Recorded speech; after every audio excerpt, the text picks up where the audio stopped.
परिचय। डीजे एक Telugu action thriller film है जिसका निर्देशन हरीश शंकर ने किया है।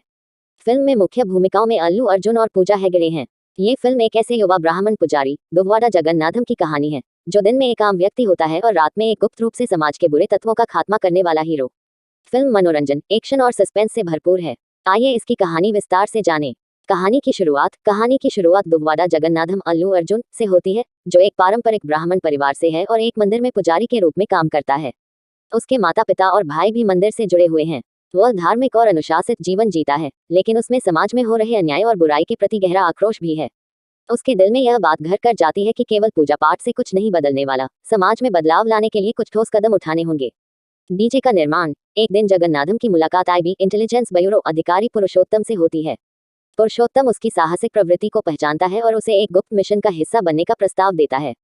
इस मिशन का उद्देश्य देश में फैले भ्रष्टाचार और अपराधी तत्वों को खत्म करना है। जगन्नाथम इस प्रस्ताव को स्वीकार करता है और अपनी धार्मिक पहचान को छिपाकर एक नया रूप धारण करता है, डीजे। वह अब दोहरी जिंदगी जीने लगता है, दिन में एक सामान्य पुजारी और रात में भ्रष्टाचार और अपराध के खिलाफ लड़ने वाला नायक। विलेन का परिचय। कहानी में मुख्य खलनायक रॉयल रेड्डी राव रमेश की एंट्री होती है, जो एक शक्तिशाली और प्रभावशाली व्यवसाय है। वह अपनी अवैध संपत्ति और ताकत के दम पर लोगों को डराकर उनका शोषण करता है। रॉयल रेड्डी और उसके साथियों के कारण समाज में आतंक और भय का माहौल है।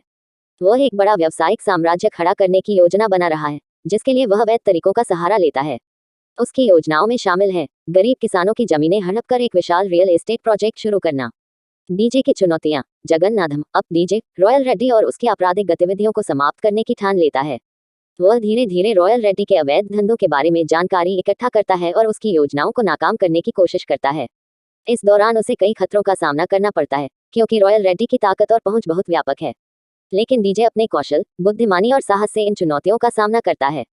रोमांस का तड़का। कहानी में रोमांस का तड़का तब लगता है जब डीजे की मुलाकात पूजा हेगड़े से होती है, जो एक खूबसूरत और आत्मविश्वासी लड़की है।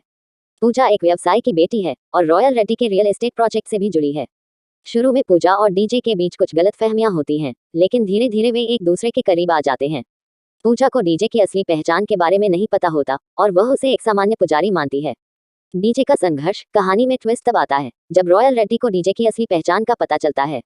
वह डीजे और उसके परिवार को निशाना बनाने की धमकी देता है। इसके बाद कहानी में कई एक्शन सीक्वेंसेस होते हैं, जहां डीजे अपने दुश्मनों से लड़ता है और अपनी बुद्धिमानी से रॉयल रेड्डी की योजनाओं को नाकाम करता है। क्लाइमैक्स। फिल्म का क्लाइमैक्स बेहद रोमांचक है। रॉयल रेड्डी और डीजे के बीच एक आखिरी मुकाबला होता है, जहां डीजे अपनी साहसिक रणनीतियों से रॉयल रेड्डी को मात देता है। रॉयल रेड्डी को उसके अपराधों की सजा मिलती है और डीजे समाज में फैली बुराई को खत्म करने में सफल होता है। अंत में पूजा को भी डीजे की असली पहचान का पता चलता है और वह उसकी इस दोहरी जिंदगी को स्वीकार करती है। फिल्म का अंत डीजे के विजयी होने और समाज में शांति और न्याय की स्थापना के साथ होता है। निष्कर्ष। डीजे एक मनोरंजक फिल्म है जो एक्शन, रोमांस और सामाजिक संदेशों का मिश्रण है।